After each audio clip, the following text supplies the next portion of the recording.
What's up, guys? ArtistVersion1 here, and welcome back to another edition of the Three-Way Dance Wrestling Podcast. And you can't have a three-way dance unless there's three of us. So joining me, as always, is Shelby, a.k.a. Shubs. Currently lunging at Artist. Oh, my God. Oh, you're fired. And joining me, as always, is Open Your Heart to Me, Nick. Baby, I'll show you love if you have the key. I started writing down, he knows what it's like when doves cry, but then I realized, it dawned on me that we did that one already. I think we did this one. We did, because remember, I posted that one as a blooper. Oh, yeah. Yeah, and speaking of the Three-Way Dance Wrestling Podcast, Nick next week will be joining me on my new podcast, which is doing very well for itself. Well, in terms of my channel and shit like that, we're not breaking the internet or anything. But Nick will be joining me on Stories No One Asked For. That's right. We still don't have a podcast page for it yet, so it's still just on the YouTube channel. I'm fucking lazy, so I got to get on that. So yeah, Nick will be on there. We're talking about something very personal to him in a story that you didn't ask for. So stay tuned for that next. Yeah, stay tuned for that next Wednesday night, possibly Thursday morning. All right, and we got a show for you here tonight. It is a super show here tonight, possibly, depending on how well we talk about these matches. Well, it's still a super show. We're still covering two shows. Yeah, I know. Yeah, but at what cost? Yeah, exactly, because I don't know. I guess we're going to be talking about WWE's offering of Payback and AEW's offering of All In, whatever. And if we get through it, if we have enough time, maybe we'll play another game of Stump the Artist, which Nick won last week. And of course, your side segments, Fact of the Week, Today in History, of course, a 3-word dance, and it came from eBay, of course. But before we get to any of that, we got to talk about some news. And the first news topic here, I know this is going to be like a so what, fucking whatever, but let's move on. But I'm just going to bring it up anyway, because I just, I needed something here. But AEW star release, that being Sonny Kiss, released from his contract, and he is out the door of AEW. So, favorite Sonny Kiss matches, go. All right, moving on. I forgot about Sonny Kiss until they're like, he's been released. I'm like, oh. He's actually, like all jokes aside, he's actually really good. He was just not given the opportunity to shine. He can at least go and work with Joey Janela again. So people can joke about. I've mentioned this before, but like I said before, people can joke about Joey Janela all they want. That guy's cool in my book. After what I asked him, so what was that again? Joey Janela. Yeah. Yeah. So he was doing like a virtual autograph sign, him and Fuego del Sol, and I think it was like $25 an autograph or something, or 20, something like that. So I asked the guy running the autograph thing, I was like, can you ask Joey something for me? He was like, yeah. And I was like, tell him this. I mean, no disrespect by asking this, but can you sign Jelly Nutella? And he was like, all right, I'll ask him. So Joey shows up to the signing and shit. And he was like, oh, Joey, there's a question for you. And he's like, what's that? And he was like, all right, Joey, I mean, no disrespect, but would you mind signing something Jelly Nutella? And after a second, he was like, yeah, if you pay triple. He was like real cool. He was like real chill about it and everything. He wasn't like an asshole or anything. So I was just like, Joey Janela was cool in my book, man. Oh, fair enough. Because he easily could have been like, fuck you, asshole. Enough. But no, he was real chill. Also, in some sad news, wrestlers have been dying left and right here, man. I swear, man. Yeah. This one not as well known as Bray Wyatt and Terry Funk, but still, history making. I didn't know about this till I was actually scrolling for some news articles. But General Adnan, who may or may not spark a memory here, he was part of that Iraqi coalition with Iron Sheik, Sergeant Slaughter back in the early 90s. He has passed away at the age of 89, I think I want to say. Mm-hmm. But apparently he was the first Iraqi wrestler to ever wrestle in a WWE ring. I was reading that earlier. I was like, oh, wow. You know what else he was too, and I don't know. You don't have a fact of the week on. I do. This is my fact of the week. Shut up. Okay.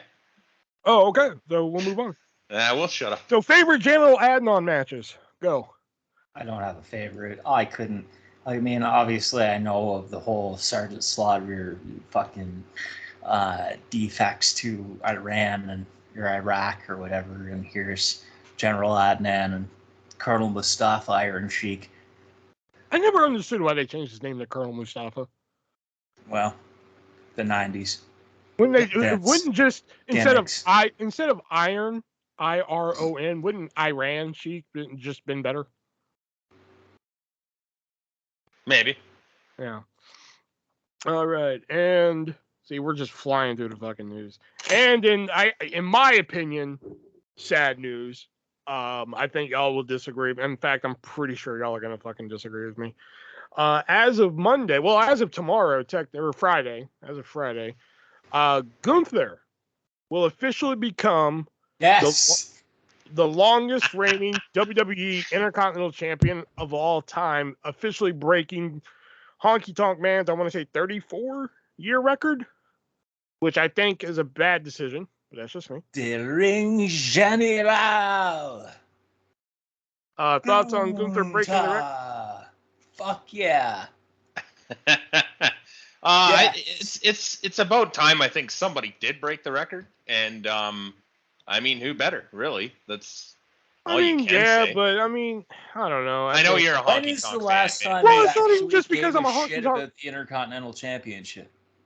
It's not even just because I'm a honky tonk man, Mark. I just think, that's just a record that just went on. Should have been a little bit longer. But when is the last time that you were more interested in the Intercontinental Championship? The last time it was like headline news in wrestling. When Miz was defending it? Even then, in comparison? I know he was champion for basically, 5 years? I know he lost it a couple times, but still. And all this shit. Fuck, man. Going through, considering he was on the brink of being released. Mm-hmm. And then, of course, Vince got caught for too many blowies. And then H was just like, we're going to give him the Intercontinental title. Let's do it. Yeah. And now we're here. And fuck yeah. Yeah. I don't know. I do think good for him. I have nothing against Gunther. I think he's great. He's put on some great matches. Don't get me wrong. I do think that at one point they're gonna have to take the belt off him and give him a run with the world title. Yeah. But sooner rather than later. Here's what I think they're gonna do though. If you remember when the New Day broke Demolition's record, the next week, the OC finally beat him for the titles. Right. I just have the strangest suspicion that within 2 weeks from now, Chad Gable's going to beat him. But he just beat Chad Gable. Yeah, but Chad Gable's saying I want one more shot at him and shit like that. So they're setting up one more match. I don't know. To me, Chad Gable's not the right call, but I do agree that he should lose it sooner rather than later. Especially if they do. If the idea is to put the belt on him at WrestleMania and have him win the Royal Rumble and all that, which, as much as I'd like to see that go to Cody win the Royal Rumble, I'm okay with Gunther winning it too. I think Gunther winning the Royal Rumble would be cool if they start the Royal Rumble right now. Let's just do it early, 4 months early. Come on, let's go. It's just I am officially declaring myself starting the Royal Rumble now. Yeah. Every match he has, people are trying to throw him over the top rope and they can't do it. I'd be fine with that. But see, if you're going to do that, keep the Intercontinental title on him until whichever champ he challenges at WrestleMania, so that when he beats said champ, the next night on Raw, he's just I vacate the Intercontinental Championship because I don't want that. You're obsessed with this idea of him just fucking vacating that title. Why should he have to lose it? Why not just vacate it? This isn't worthy of my fucking stature anymore. Here. Isn't that just shitting on the Intercontinental title? No. If he says it's not worthy of his stature? Because then he's world champion or whatever. I get it, but... Like Ultimate Warrior did with Hogan, kind of. Wow. Well, I mean, that's the Ultimate Warrior, but... Well, I think back then the reasoning was like, oh, the world champion can't hold both the Intercontinental and World title. I think that was their reasoning. Which makes sense. Okay, you could do that again. Okay, well, I mean, that's a little better. But, like, every scenario you have of Gunther winning the world title is him like, I don't want this one anymore. I mean... Just pass it off to Giovanni Vinci. Here you go. You can play around with this one. Before Vinci. Whichever. Defended in my honor. Yeah. Defended in my honor. And the final bit of news here. Yes, the final bit already. Big news coming out of Wembley Stadium's All Out. Now, we did kind of allude to it when we were reviewing All Out or fucking whatever one it was. That's what happens when you have 2 pay-per-views a week in a row. Yeah, exactly. Whatever fucking one happened in England. There was a backstage altercation between Jack Perry and CM Punk. And apparently Tony Khan. Yeah, and then CM Punk went out for his second match against Samoa Joe. But apparently that led to a suspension of both Jack Perry and CM Punk, which eventually then led to AEW terminating the employment of CM Punk 2 years, 2 years and 7 days after his initial debut. A lot of shit coming out of this. Apparently, I mean, there's so many fucking different angles coming from this. There's people saying that like he did this on purpose. He wanted out of his contract. People saying that he fucking lunged at Tony. Fucking people saying that fucking the dog bit Tony. You know, so many different stories coming out of this. There's a lot of different. My thing is, regardless of who started the altercation, if they fired CM Punk, why isn't Jack Perry fired as well? And not that I want Jack Perry fired. I just think what's fair is fair. Mm-hmm. The only thing I can figure is that because this is Jack Perry's first offense, if you will, that's the reason why he's not fired. This is the first time he's been in trouble, whereas inside of a year, this is now the second time that Punk has done basically the same thing. But didn't Jack Perry start the altercation, though? It really depends who you listen to, because there's a lot, you said, there's a lot of different stories about what happened, and a lot of them are coming from the Wrestling Observer. They're all reporting on something different. One report said that Jack Perry came back looking for Punk, and fucking he's the one that kind of instigated it. And another one said that Jack Perry was sitting against a wall or some shit, and Punk instigated it. And then there's the one that said Tony Khan was lunged at. There was also another one that said that Miro and Punk almost got in a fight, but then that was by Brian Alvarez. Had 5 different sources that said, and then apparently they were just fucking around, so that didn't end up being true whatsoever. It's one of those things that no wonder why WWE doesn't allow outside sources in the backstage area, because you get shit like this. And nobody knows what the fuck is going on. I bet you nobody fucking really knows, especially in AEW. Except for Punk and Jack Perry. And probably Tony Khan, and they'll never say anything. Well, and probably Larry the dog. Yeah, I don't know if Larry was there. He didn't have to be there. I can guarantee you, as soon as Punk got home, instead of going to his wife, he went to Larry and was like, "Oh, my sweet boy, they were mean to me. They fired me." And Larry's just like, well, he must have been fuming, because I guess he got there that day. Belly rub and was just like, "Oh fuck, like sorry, dude, rub my belly, please." I guess he got to England or whatever that day, and AEW officials gave him this number to call for transportation on how to get the event. And when he made the call to that number, it was fucking disconnected.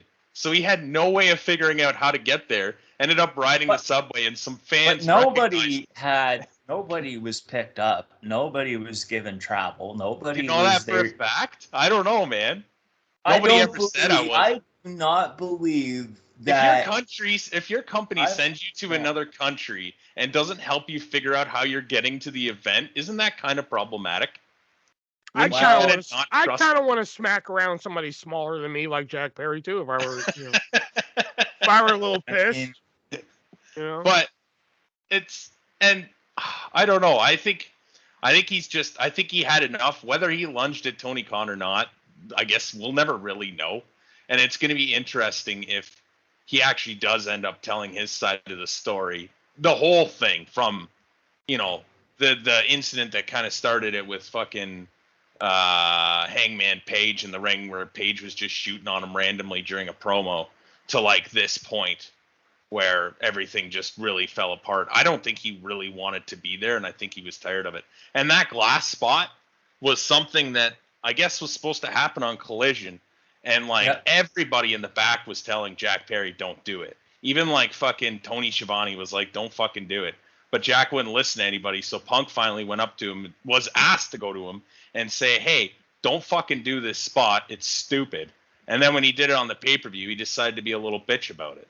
So, I mean, I'm not like condoning what Punk did, but I can't exactly blame him for wanting to punch the shit out of Jack Perry. And I mean, I guess he didn't punch him, but still. Here's my thing.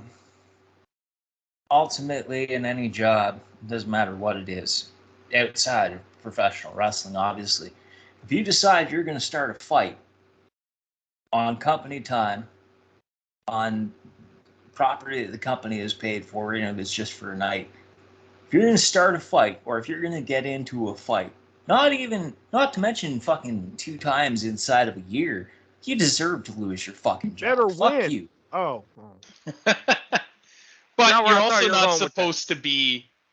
You're also not supposed to be like unprofessional when you're on camera. That'd be like, okay, you know what I mean? Like there's. I don't disagree with what you're saying. How many people actually? I'm not defending Jack Perry, but how many people actually knew what he was talking about? That would have been. Well, I suppose most that would be watching the like it's. Show. And that's part of the problem with like. I mean, to me, given all the fights that have happened, up to even Punk getting into Brawl Out a year ago, there should have been some sort of policy put in place that if you get physical with any other employee outside of the fucking televised proceedings, you are subject to punishment up to and including termination. And really, who does that speak for? Who should have fucking implemented that in the first place? Because this CM Punk, Jack Perry, and the Young Bucks aren't the only ones responsible here. Yeah, and they're not the only ones who've gotten in fights. He won't do a fucking thing. Look at Sammy Guevara. Sammy Guevara should have been fired 2 times over now. At that time where Tony said to... should have been fired. That time that Tony said to Alidolo, well, yeah, I'm not going to get rid of you. I'll just send you home. So he's like, okay, I'll just go beat the shit out of Sammy Guevara. Yeah, exactly. There's so many. Thunder Rosa fucking was hiding in a bathroom because she broke Jamie Hayter's nose. And it's just like, holy fuck. Like, yeah. And so you make, and I can understand why Tony Khan did it, to set the example, but he shouldn't have had. He should have. Yeah, he should have. Should have done it a long time ago when his mid card / people that weren't even on TV were getting into it. That's when it should have been done. Mm-hmm. All I know is that this is going to be one fire episode of Dark Side of the Ring. Oh fuck! As long as there's an interview from Larry. Oh yeah. I did like if there's no interview from Larry, then like fucking it's gonna be the worst episode I've ever watched. There was a report out that was talking about CM Punk and his family, and they mentioned Larry the dog and his wife. They didn't even mention his wife by name. Who's a former wrestler. Everybody knows who Larry is. Yeah, Larry's the ultimate babyface in this whole thing. Let's be honest. Poor dog. Yeah, I actually have a note on Larry later. Oh, yeah. He died, did he? No. Okay, good. All right, so that was the news this week. CM Punk fired, and fucking apparently, you know, everybody thought a big backlash was going to happen. There was a little bit of a backlash at Collision, but once All Out came, or All In, whatever fucking one, fucking life moved on. Fish swim, and fucking we breathe air. Apparently, nobody gave a shit. Do what?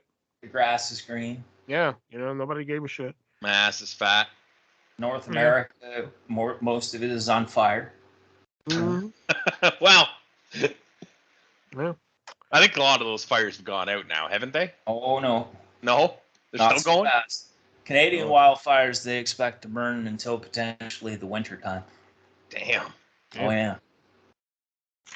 All right, so that was the news this week. Now we're going to move on to our games we like to play here. It came from eBay and the 3-word dance, and we always start with it came from eBay, and it came from eBay. Am I still in the lead? It's tied. Damn.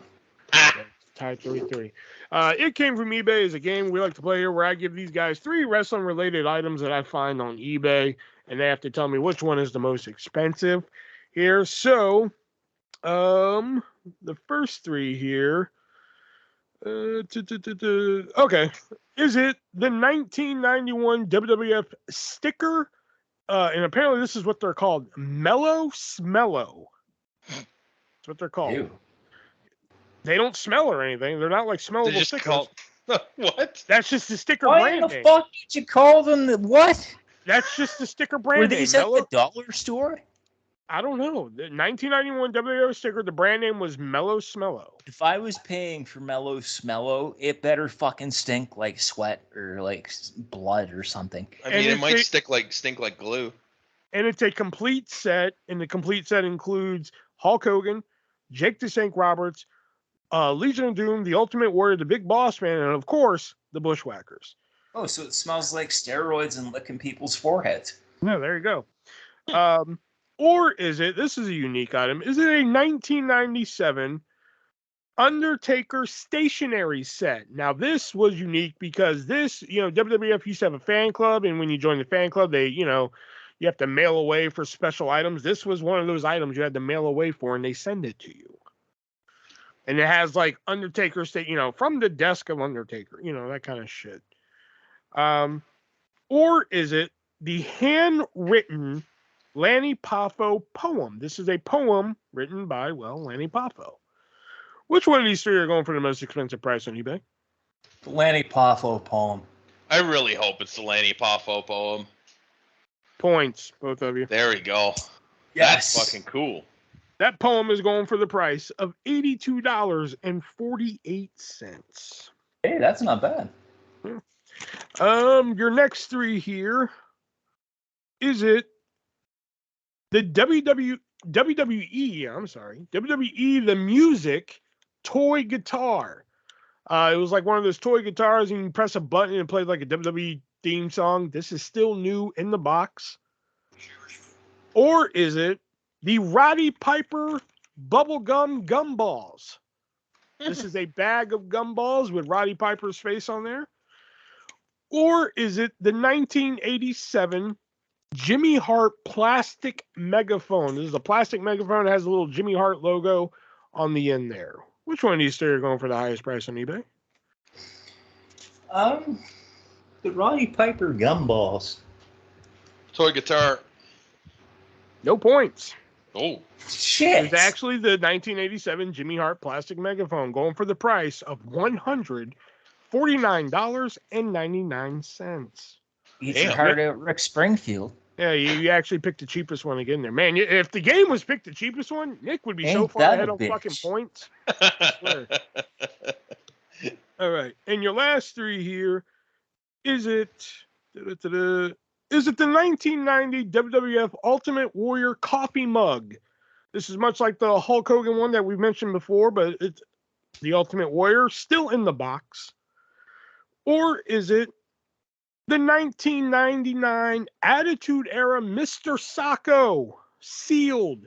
This is when Mr. Sacco just became big and they started marketing fucking Mr. Sacco. And it has, the good old Mr. Sacco logo and shit on there. Or is it, let's go with, is it the Honky Tonk Man signed Elvis TV guide from August 16th, 1997? Which one of these 3 are going for the highest price on eBay? Fuck it, the TV guide. You know I gotta go for that TV guide. You already know. It's not the highest price. Oh shit! I thought I did make it the highest price this time. No, not this time. No points. Fuck. It is actually the 1999 Attitude Era Mr. Sacco, going for the price of $45. Yeah. So we're still damn tied. Yep, sure are. Makes the Hey, game a little Mr. bit more interesting Socko now, was doesn't only it? $45, then that Honky Tonk Man TV guide isn't very expensive. Like $20 probably. If that. Wow. Right. Now we're moving on to our other game we like to play here. The three-word dance. The three-word dance, which is a game that started out as 3 words that relate to a wrestler, and then it kind of just went off the fucking rails from there. That's when we stopped tracking points. Yeah. So let's see here. Okay. Your first 3 words are shaft, rod, spindle.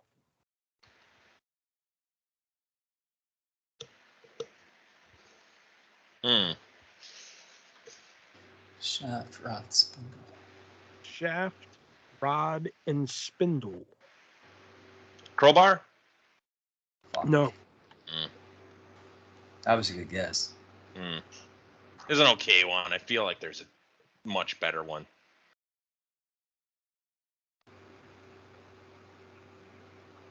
Shaft, rod, spindle.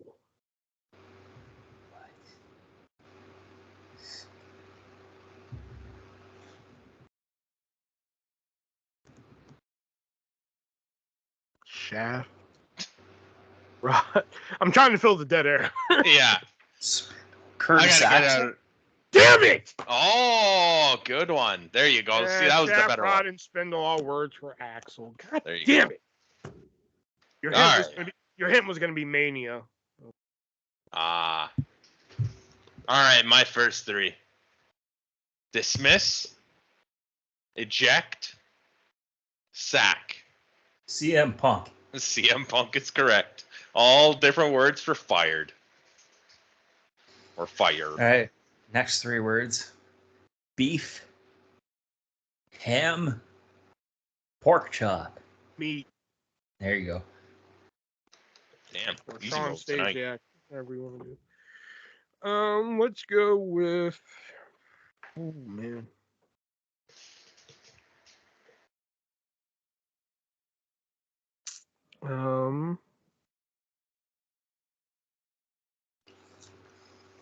All right. Okay. Untamed, savage, undomesticated.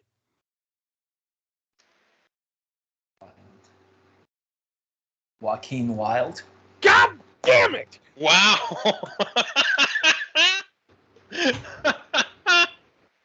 All synonyms for the word wild. All right. My next 3. Bright, bell, veteran.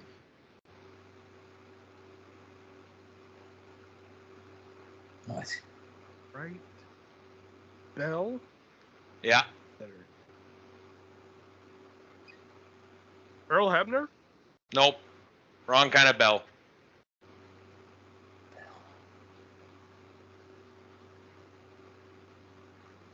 Quasimodo. Nope.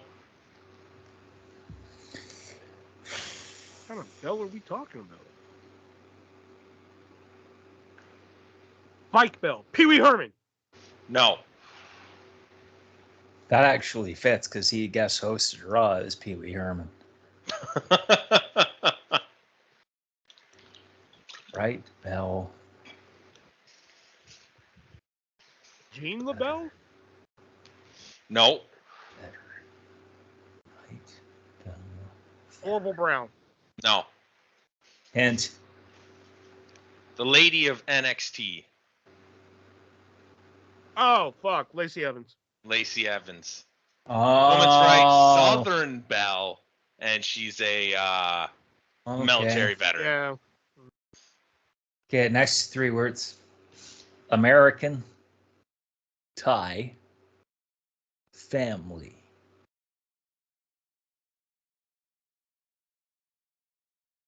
American. Steven Richards. No.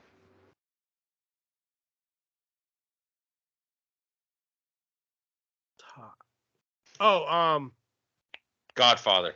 No. Or Bryan Danielson. Bryan Danielson, yes. Ah.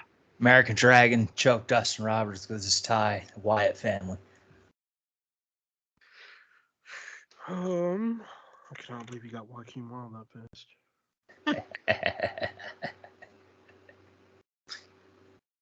As soon as you said undomesticated, it was like wild. And then that's when it hit me. I was like, oh, wait.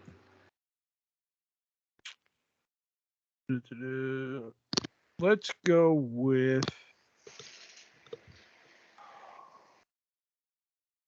Okay. Your 3 words are thunder, snow, sand. Tony Storm. No. Lance Storm. Fuck!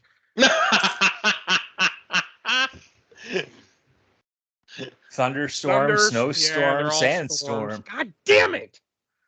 I worked hard on these. Playing on easy mode tonight. My last 3. Deception. Greatness. Xbox. EX. Yeah. Oh, for fuck's sakes. Last 3 words. Gee, I wonder how this will go.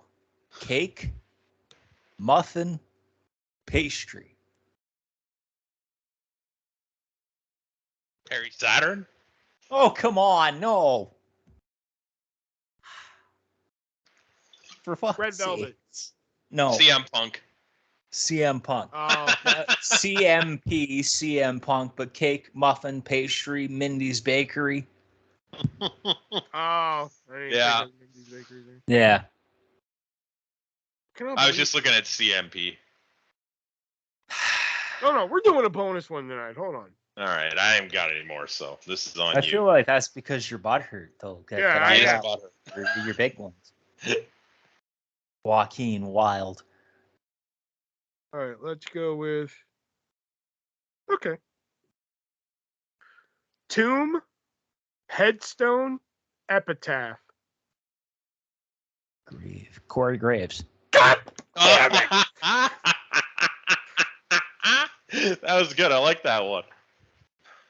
Nope, we're going again. Hold on. Okay. Come on, man. No, fuck this! To be fair, Right. you can't get any points. Not that we keep points anymore. Keep track of points anymore. Hey, it's my pride, damn it. Stream, creek, bill. What was the last one? Bill. Bill? No, rill. I'm sorry, rill. R-I-L-L. Sorry. R-I-L-L. What the fuck? Stream.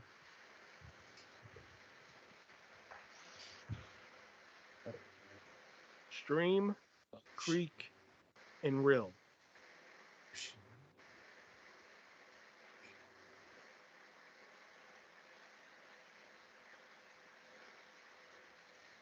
Stream, creek, water. Willow Nightingale. No. Thank God.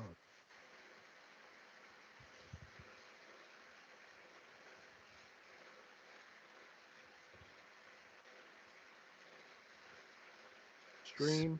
Jordan Clearwater. No. Yeah.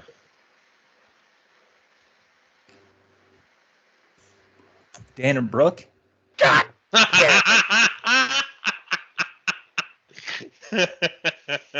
Stream, creek, and rill are all words for fucking Brooks.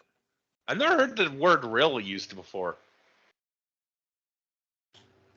Fuck this game. I haven't. When I was a kid, I heard it used. Fucking... Really? All right, Yeah. last one.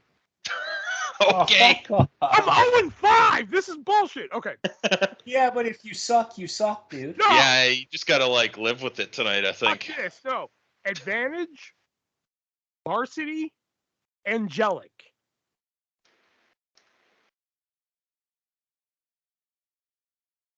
Say that again.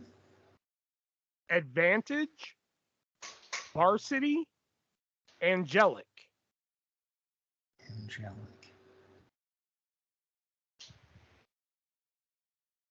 Hey.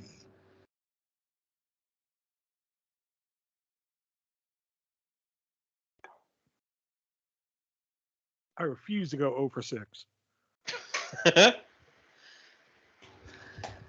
Angelic. Oh. Okay, hit me with those 3 words one more time. Advantage. Okay. Varsity. Angelic.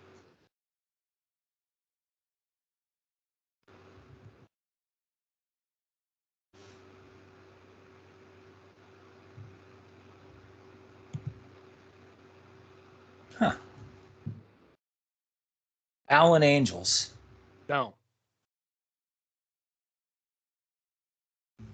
Oh, What'd you say? Ava God Rain. Fuck this game. I'm so done with it. Next segment is up to Nick's ass. Go. Okay, so there have been reports that WWE doesn't know what to do with Carlito since re-signing him in July. And I'm thinking, 2 months before you resign this motherfucker, you had him come out and help Bad Bunny in an LWO t-shirt in Puerto Rico, and you don't have any idea what to do with him? You bring him back, you have him fucking start persuading the Santos and Joaquin Wilde and fucking what's his name? Not Raul Mendoza.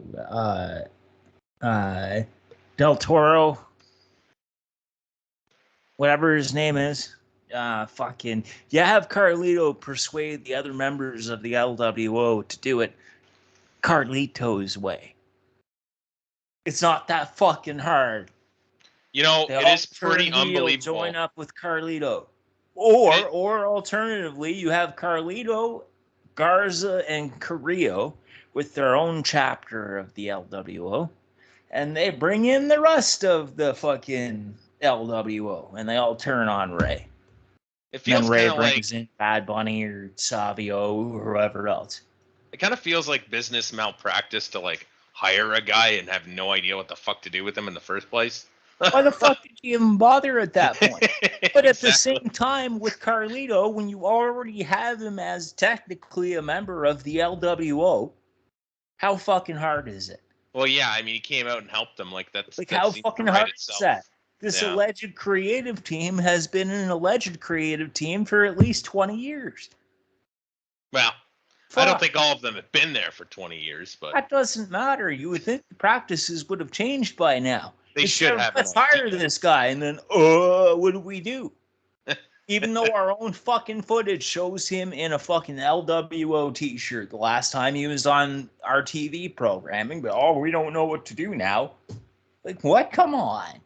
That just shows you that, like, their own writing team probably doesn't fucking watch the shows. They probably don't know their ass from a hole in the ground. They're more useless than a screen door on a submarine at that point. Like, I mean, fuck. And that's what's up my ass. I want to see Carlito. Fucking idiots. All right, that's what's up Nick's ass this week. He's still just absolutely pissed. You're so defeated because you can't actually earn points on 3-word dance anymore. But hey. Now we're going to move on to our reviews of Payback and fucking the other one. But before we do that, we want to give a shout out to the great people over at moviesareUSA.biz. If you don't know what moviesareUSA.biz, hey, okay. Get out. Maybe if I can say 3 words about them, Nick can tell you about them. MoviesAreUSA.biz is a great website where you can head on over and find those hard-to-find TV shows and movies that have never been released on physical media or haven't been released on physical media in quite a long time. Why pay $15 a month for Netflix when you can just get that favorite show on Netflix, put it on Blu-ray, and you can keep it forever? So you can head on over there and use our checkout code, 3-way, the word or the number, and save 50% on your purchase. And plus, on top of that, you're going to get free first-class shipping, and that also goes for our international listeners as well. Free first-class international shipping as well, and you can still use that 50% coupon. Been watching, what have I been watching lately? I don't even remember. I watch so much stuff. But if they don't have it, you can request it They'll put it on Blu-ray for you for a reasonable price, and you can still use our checkout code and save 50% on it. Get that free shipping, all that good stuff there. So head on over to moviesreusa.biz today. Let them know that the Three-Way Dance Wrestling Podcast sent you. Okay. All right. Are you better now? No. Got it out of your system? No. Let's go for Payback first. Man, dude. You're really making it rain with happiness this evening. Or this morning, whenever people are listening. Okay. Well, it doesn't change the time we recorded it. Yeah. No, that was a play on what Payback. Suck. Which of course brought to us by Michael Cole and Corey Graves, which great. We're off to a great start. Yay. Becky Lynch taking on Trish Stratus in the opening contest. Is this sad routine doing it for y'all? No. Okay. No, it's not. It's not bringing with the overall vibe of the podcast. So he's got to go. He's got to. Let me slap myself out of it. All right. Harder. No, that's okay. No. All right, Becky Lynch taking on Trish Stratus in a steel cage match. I noticed a sign that said, "Wrong Uso quit." Thought it was funny. Well, that'll last for a little longer. And then Michael Cole said on commentary, "Month-long rivalry." I'm like, the fuck? Isn't this been like 4 months? Yeah, something like that. It's been most of the fucking year. Yeah. Well, they were a team at WrestleMania. Yeah, but it was like 2 weeks after WrestleMania they split. And like, whatever happened to Lita and all this? Like, they're just like, okay, she can't defend the tag team title, and then like you never hear from her again. WWE didn't have any further plans to use her at that point. As sad as that is. That one I kind of get, because I mean she's done a lot in the last couple of years, considering the fact that she retired and she didn't look that great. No, she really didn't. Like, I didn't mind the Becky Lynch match, but outside of that, like, she hasn't been great. Yeah. And someone give the cameraman a bonus, because he was putting a lot of ass shots in there. But one thing about modern cage matches that I've come to fucking loathe is that like the cage is practically just there. Mm-hmm. You know, they don't use the cage. Fucking not the case here. Yeah. I was gonna say they did here. Yeah, not the case here. Oh yeah. So there was one part where I think it was Trish, or I don't know, it was one of them. But like they started clapping for what they did when they could have just left. You know? Okay. Nice leg drop on the what? I can't remember what I write there. And holy shit, the bruise on Trisha's face that showed up. Holy fuck. That was fucking brutal. Yeah, she got quite a little shiner there. Yeah, holy shit. And oh shit, a Widow's Peak. Didn't see that one coming. And the Stratus faction off the second rope. I don't know if that was a botch and she ran with it or just wanted to do something different, but hey, it fucking worked.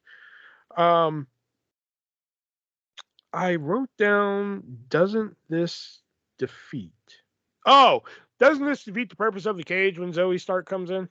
Yeah. You know, I can understand her coming out and like, kind of like, like Becky's about to climb over, so she comes out and just kind of stands at the bottom like, hey, what are you going to do?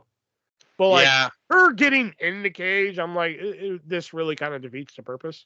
I still don't like the idea of a babyface trying to climb out of the cage. Like, you should want to definitively beat your opponent in this match type. I know it's a condition of winning, but yeah.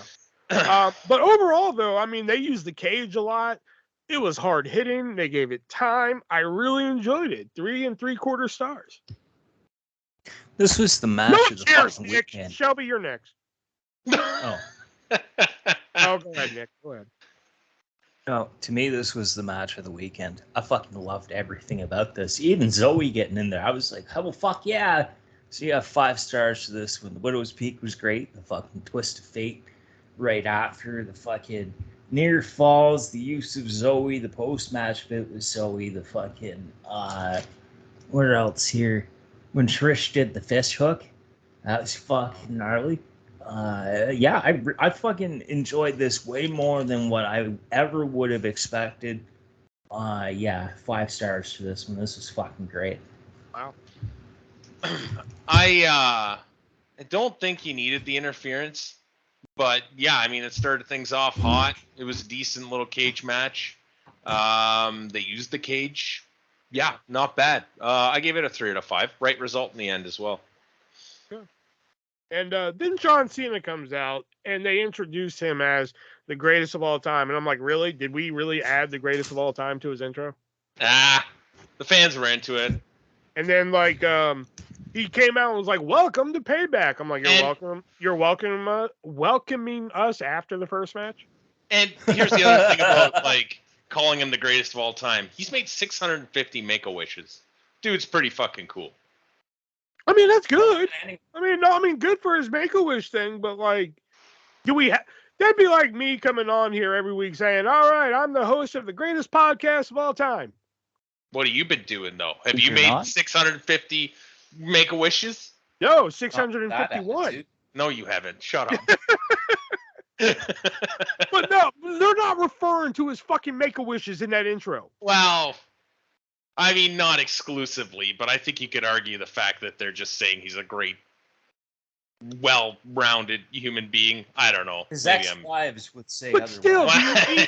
But still, regardless of, okay, even if it was for his Make-A-Wish, do you need to fucking suck his dick in that intro every time?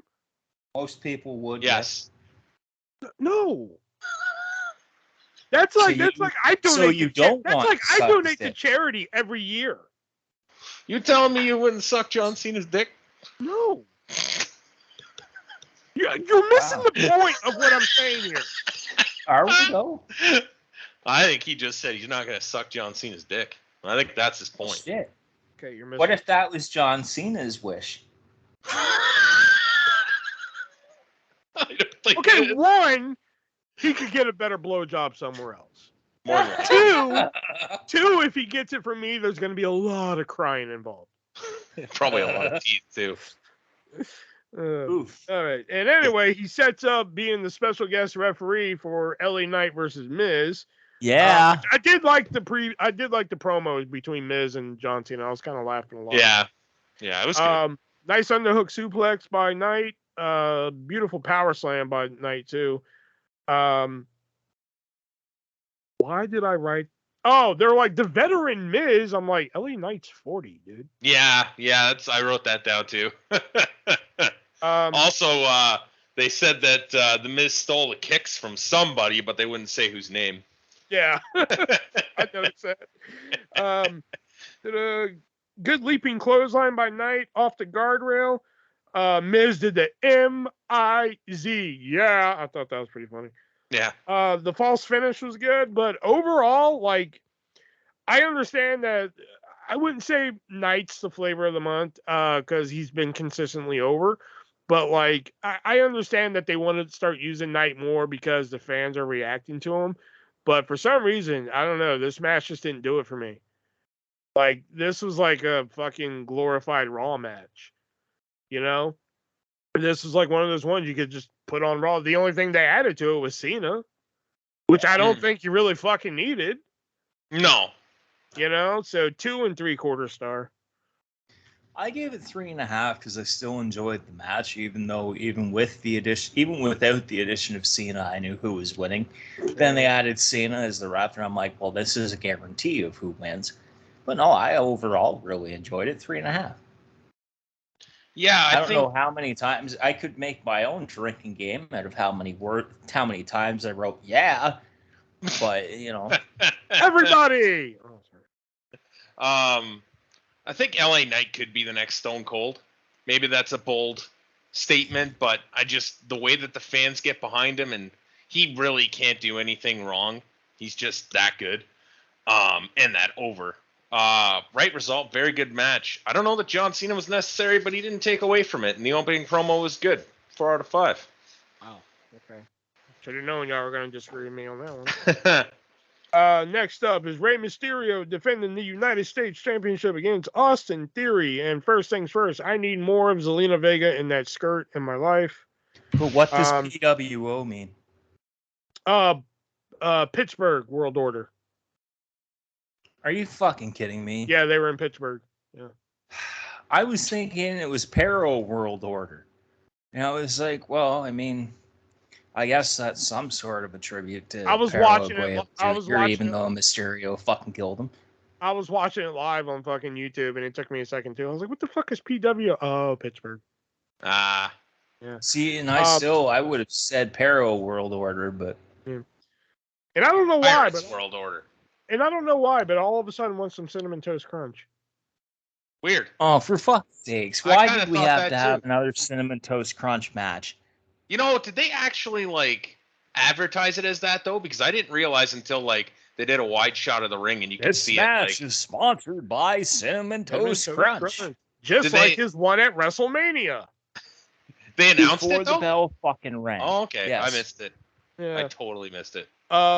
Nice sliding DDT to the floor by Mysterio. Other than that, this match was just fucking not it for me. 2 2.25 stars. And I think I'm being generous with that. I had this ranked at 2.5. I got to bump it down to 2. This was just not a pay-per-view match or premium live event match. Not even worthy of having the sponsorship tag, regardless if it was Cinnamon Toast Crunch. Fuck. I thought it was all right. Not sure why Ray needs the belt and why he beat Theory in the first place. Because it's Carlito's way. That doesn't make sense. Carlito has nothing to do with that. Shut up. But I still love me some Theory though. So I think I was a little generous to it, but I gave it a 3 out of 5. Yeah, you were generous. That's his fucking name. No, it's not. Del Toro. Fuck. I can barely hear him. It's like he's talking to himself. I think he's talking to himself. It was his fucking name. Fuck. Cruz Del Toro. That's his fucking name. There you go. Next up is Sami Zayn and Kevin Owens defending the Undisputed Tag Team titles against Finn Balor and Senor Money in the Bank, Damian Priest. Can we split the fucking titles up again, please? I'm sure this is a match that we won't agree on. And split them up. Oh, and fucking this, I get it. When it comes to no DQ matches and shit like that, eventually the crowd, whether it's AEW or WWE, eventually they're gonna chant, we want tables. They're gonna chant that. But fuck, the match just started. And the crowd was chanting, "We want tables." I even wrote down, "Goddamn, the match just started, and you already want tables, you ungrateful fucks." Because it was literally, it couldn't have been more than 5 minutes in. Yeah. And I'm like, damn, can y'all wait a little bit? No, they can't. They can't help themselves. I did the cool Terry Funk shirt. That was cool. I love the hockey fight. I thought that was pretty. I didn't see where fucking Kevin Owens got busted open, hard way, if it was hard way. Hell of a suplex on the chair, man. When I see suplexes like that, man, fuck, I cringe a little bit. Great dive off the pre-show table by Sammy. Owens almost missed that table. I forgot. Oh yeah, the first table they put on the outside, the one that they were chanting for. I fucking forgot that table was out there. So when whoever went through it, I was like, oh yeah, I forgot that was there. Oh yeah, and they put JD McDonough on the announce table, and it didn't break, and that shit was all spine. Mm-hmm. No back, no ass, nothing. It was all spine. And you know what this match needed? More tables? No, it needed a few more run-ins. That's what it needed. Because this match had fucking more run-ins than I could fucking imagine. You had fucking JD McDonough, you had fucking Dominic Mysterio, you had Rhea Ripley coming out, fucking doing my favorite thing, a fucking barricade spot. At least it was unexpected though, because I didn't see that one coming. You know, like I saw her like about to tackle KO, but like I was like, oh, okay. But then like they went through the barricade. I was like, all right, I didn't see that one coming. I'll give them that one. You know, despite the numerous run-ins, they made Sammy and KO look strong in defeat. I don't think they should have lost the titles here. But I mean, it was practically a 5-on-2 match, so they did make them look strong in defeat. With that being said, I liked a lot of the spots that they did because you know me, I like a little chaos every now and then. So 4 stars. I was impressed by this. I didn't think I would enjoy it because it's a Pittsburgh Steel City street fight. So here's insert fucking city name street fight here, which I fucking usually hate. And at the start, I was like, I don't know about this. I did like the spot where they stuck the trash can over Finn Balor and both KO and Sammy started fucking hitting it with the Singapore canes. That was fucking nice. KO and Sammy get the table. Oh, joy. That was quick. Then I have oh, joy, more chairs. Shelby is pissed. Owen stomping a mud hole. What a chair shot, Priest. Crowd spots. I liked the Pittsburgh Penguins jerseys and the whole hockey fight. That was nice. I thought that was good. Yeah. When I think it was Graves that said, that's slashing. That was kind of funny. The blue thunder bomb onto the chairs and Balor kicked out. I was like, oh, shit. Everybody kicks out of the blue thunder bomb. I liked the use of the pre-show desk. I liked that they actually used it for spots rather than just, oh, it's here. The interference, while plentiful, I understand why they did it the way they did. And kudos to Rhea for the spear to KO through the barricade. Kudos to McDonough for selling the way he sold the fucking pop-up powerbomb spying to the table. 4 stars for this one. This was pretty good. What did you think, Shelby? The only note I had for this match was Mario Lemieux. And I gave it a 0 out of 5. You suck, Shelby. You fucking suck. Of course, it was the match you fucking hated. Yep. Coming up next is Rhea Ripley defending the World Women's Championship against Raquel Gonzalez or Rodriguez. I forgot. She's not Hispanic. Raquel Rodriguez Gonzalez. Yeah, I forgot. Yeah. She's not Hispanic. Gonzalez. Oh yeah, and can Raquel sit on my face, please? Is that possible? No? Really? Oh God, yeah. She flexes her back and it turns me right off. Oh man, she's a yummy looking girl. That's hell of a clothesline. Hell of a clothesline to the back of the head of Rhea. That was nice. And a nice running knee by Rhea. Other than that, these two put on some fucking bangers in NXT. So, like, this match right here, I was looking forward to. And I got to tell you, this match totally fucking sucked. This match was just fucking boring. The crowd was fucking dead. I mean, it wasn't a bad spot. They just saw all this fucking chaos with KO and fucking, 17 other people on the roster coming out for the match. So they were kind of in a bad spot, but they were, dead would have probably been an improvement. So I'm sorry, but 1.25 star. I give it this 3.25 star. I actually enjoyed this. It didn't overstay its welcome. I liked the Raquel offense, especially the vertical suplex and then the spinning corkscrew elbow. The interference by Dominic and Raquel hitting the running power slam. That was cool. And then there was the Riptide. And like I say, it didn't overstay its welcome. Made Rhea look good. Made Raquel, I guess. But whatever. So, yeah, 3.25 stars. Great result. Would have liked it more if Dom really factored into the finish. I know he interfered, but it didn't feel like he did as much as he could have to interfere and cause the screw job, so to speak. But it was still not bad. 3 out of 5. And coming up next, the main event of Payback, which I think I overrated. Now I'm looking at it. Me too. But Seth Rollins defending the World Heavyweight Championship against Shinsuke Nakamura, which apparently is his first one-on-one main event. But besides NXT. I wrote down 2 notes for this fucking match, which tells you right there. But 1, the crowd was fucking dead for most of this match.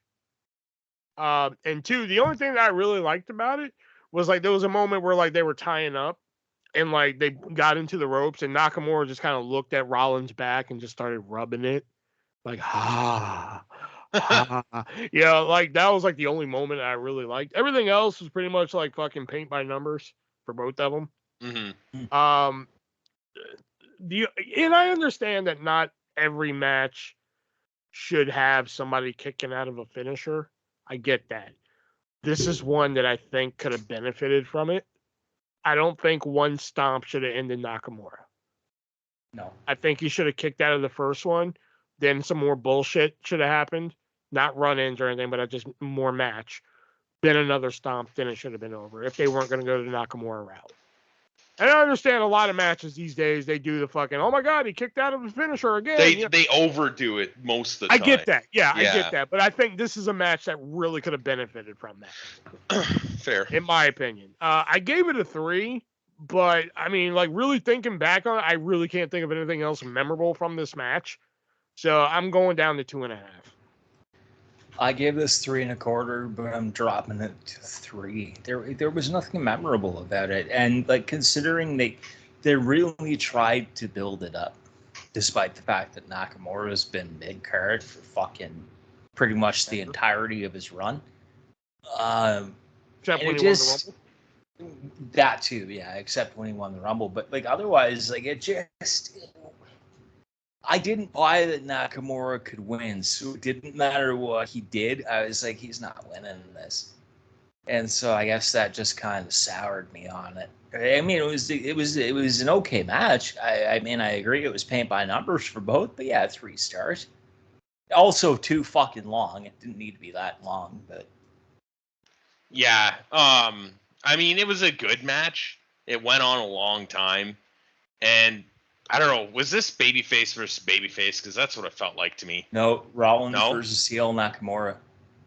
Oh, okay, I didn't know. Know Nakamura was. It didn't feel like he was a heel at all in this match, but no. But and that's the thing. Like Nakamura is supposed to be a heel, but because I saw like he beat him up on Monday, like this past Monday, but they took Shinsuke seriously here, which was great because again we haven't really seen that in a long time. So I like that. I like that they gave him. I don't know. Has he been using his original music lately, or was it like? Oh, okay. I thought they just gave it back to him for the pay-per-view, but yeah. I mean, I had it as at a 4 because I wanted to like this match. I put it down at a 3. It wasn't nothing offended me. They didn't spend a ton of time on the outside, so I think it was a decent match. It just I was expecting a little bit more. Yeah, exactly. And maybe their next one will be better. Like I said, I think maybe they could have spiced it up with maybe like Nakamura kicks out of the first stomp, like, oh shit, what's it gonna take? And then they have a little bit more match. Maybe Rollins kicks out of a Kinshasa, like, oh fuck, what's it gonna take? Then another stomp, then boom, it's over. Mm-hmm. You know, maybe you just spice it up a little bit. You know, that I don't know, that's my opinion. So yeah, that was the main event of Payback. So on a scale of 1 to 10, what do we give Payback? 6.5. I gave it a 7. Really? With a 0 in there? Yeah, but like all the other matches weren't that bad in my opinion. I had it at an 8 and I just dropped it before I gave it. Me, I had the starting match at 5 and the rest was all mediocre. Like it was just. I'm going 5 just because 2 of the matches are really good and everything else was just eh. Yeah. All right, so now let's move into All In. Oh boy. All Out. Whatever. Did you hear that they're doing another pay-per-view now too? Wrestle Dream Fucking for Antonio Inoki. And most New Japan talents aren't even available that day. Booker of the Year, Tony Khan, ladies and gentlemen. Fucking idiot. All right, and now we have all whatever. Oh, wonderful. Yeah.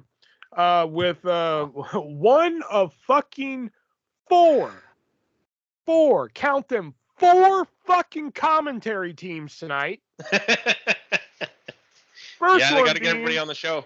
First one being, I think, Kevin Kelly, Nigel McGuinness, and fucking, of course, Excalibur.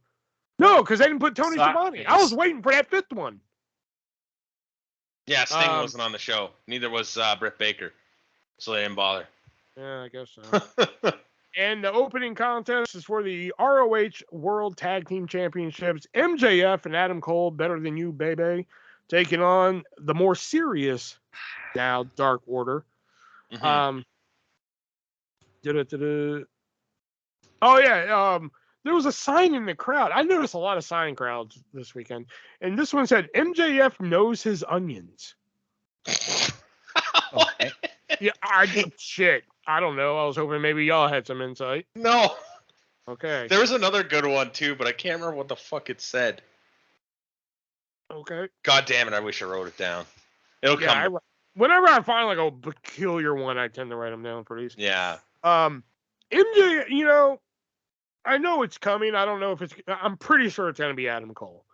But I think MJF could bizarrely be a good face. Yep. I agree with that. I mean, much to Shelby's chagrin. Yeah. I mean, he's a better heel, don't get me wrong, but Yeah. I think he could do a good face. He's their top heel, though. That's the problem. Like, he is the best heel in the company, and he is currently the world champion. And they're trying to switch him mid-run. I beg to differ. It feels so Christian forced. Cage is the best heel in the company. MJF was a better heel than Christian up until He was. this whole thing. The key word there is Yeah, was. I agree. Christian is probably their best heel now. Christian is fantastic. Yeah. No, I'll agree with that. Great heel tactics by the Dark Order. Nigel doesn't know the rules to the match. Like, he kept saying, like, oh, man, if they get counted out, then they win the titles. And like, he kept fucking up the rules. I'm like, dude, do you not understand this going on? It's AEW. Nobody understands. Apparently. Nice Nigel's kicks. still somewhat new. Give him a break. Nice kicks into the Brainbuster by Silver. Great tag combo by the Dark Order. They did like 4 moves in succession, I think, to fucking Cole, I think it was. Awesome thing. And why is the fucking double clothesline their finish? I don't get this. Yeah, I don't either. Chant. I mean, Yeah. I guess. Overall, though, it was fine. I mean, it wasn't spectacular, and it wasn't the shits either. So 2 3/4 star. I'm dropping my review from 3.5 to 3. The reason I had it at 3.5 is because I liked it a whole lot more than it deserved to be liked, because there was already a fucking storyline there. The Kingdom should have been the ones challenging Cole and MJF in this match. Whether win or lose, it should have been the Kingdom, and I hate that I even have to drop it from 3.5 to 3. I would prefer it be like at 2, because the booking with the match itself actually was decent, so that's why I put it at 3. But still, you had the perfect opportunity, while the team of Cole and MJF is still hot, to have Cole and MJF defend the Ring of Honor tag titles versus Matt Taven and Mike Bennett with Roderick Strong and Maria Kanellis in their corner, and they fucking blew it. Fuck you, Tony Khan. And fuck you, Tony Khan, for this next match, too, for fuck's sakes. Oh, boy. Oh, yeah, right. Y'all ain't gonna like me. Y'all Y'all ain't gonna like me on the next match. But go ahead. With that fat, dumb fuck, Shane Taylor. I really wasn't looking forward to this match going into the pay-per-view. But, in a vacuum, this was actually a really good tag match. Clear heels and baby faces. The heels cheat. MJF gets injured during the match, sending him to the back, making Cole fight from underneath. Not a big Dark Order fan, but I like the Uno on the outside. I thought he worked really well as like a manager figure. And the guys in the ring were really good too. I'm also not a big fan of the Cole MJF tag team, but they made it work. I gave it a 4 out of 5. Okay. Coming up next, Samoa Joe defending the ROH Television Championship against Shane Taylor. Now, last week, Shelby mentioned Shane Taylor about how he doesn't like him. He looks dumpy. I've never experienced Shane Taylor, so this was my first thing to him. So when he came out, I was like, "Oh, Shane Taylor, Wish.com, Keith Lee, I get it." But Shane Taylor hits a hell of a clothesline right off the bat on fucking Joe, and then Shane Taylor's doing some stuff, and Shane Taylor's impressing me here. I'm liking this guy. Oh, right. Good dive by Joe here. Nice hanging stunner by Taylor. Like, he dragged Joe over the top rope and hit a stunner. I thought that was cool. Oh yeah, he had a second rope splash. I thought was good. Other than the finish, I understand he probably can't do the muscle buster like he used to. Maybe he's a little scared because he almost maybe killed a guy of that size too, right? He almost killed Tyson Kidd. That's exactly where I was going. Probably because he almost killed Tyson Kidd. Maybe he doesn't want to do it that much. But other than that, I was into it. I wanted more of this. There's another match that later that people are fucking talking about. But like this is the one, and I hated that fucking match. But this is the one that like I wanted more of. Like I would have been doing those chants for this match right here. I liked it. 3.5 stars. A barely passable 2 stars. This was fucking awful. I totally understand what Shelby means by Shane Taylor just looking like a fat dumb fuck. Like this was just the only good part about this match was when Joe was making his entrance and he shoved MJF, and then it led to that pull apart. That was the only good part about this interaction match, any of it. Back to the Samoa Joe MJF thing. Did you realize that was a callback? Yep. I had no idea until I saw as a security guard. Yeah, I had no. I saw the picture of it. I was like, "Holy shit, that's funny." Anyway, sorry, I interrupted you. Oh no, dude, there's nothing else for me to say. This match, 2 stars. That's barely passable. Like, holy fuck, that fat dumb fuck doesn't belong on pay-per-view. I'm not even sure if he belongs on TV.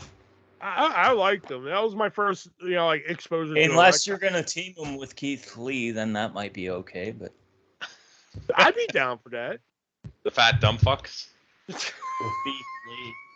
Shane Taylor and Beef Lee, the FDF.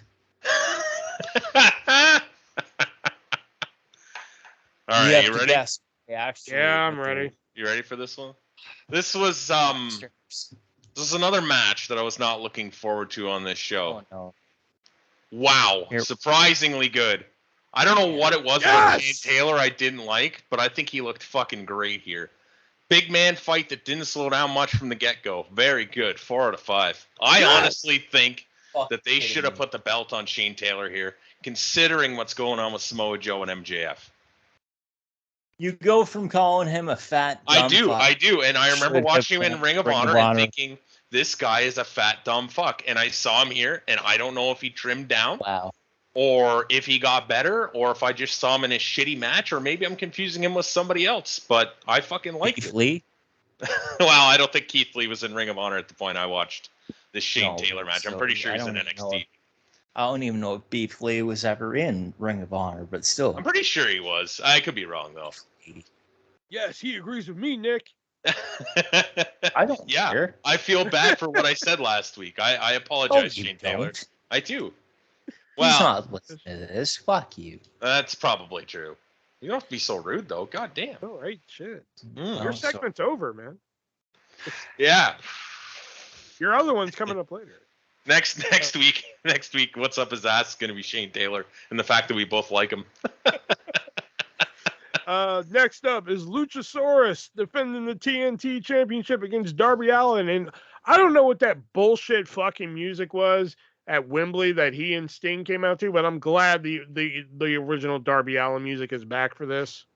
Sting and Darby came out to Seek and Destroy by Metallica at all, and the same as Sting used to enter in WCW to the same song. That's why they did that. So like I was saying, I don't know what bullshit song they entered at Wembley, but I'm glad the Darby Allin music is back. For fuck's sake. I love Darby's music, but I liked the callback beforehand.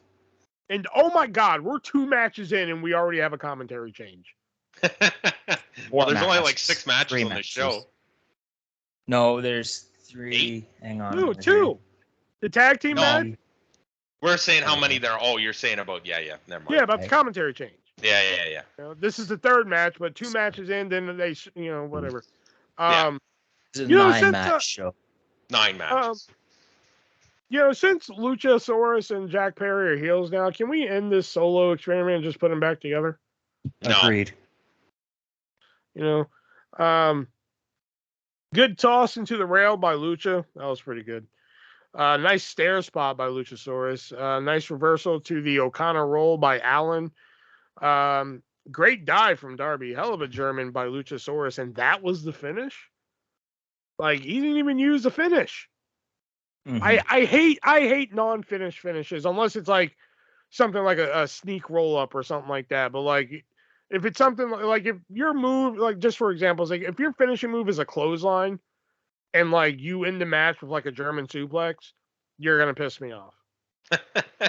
You know, because it's just like, fuck, that's not your move, dude.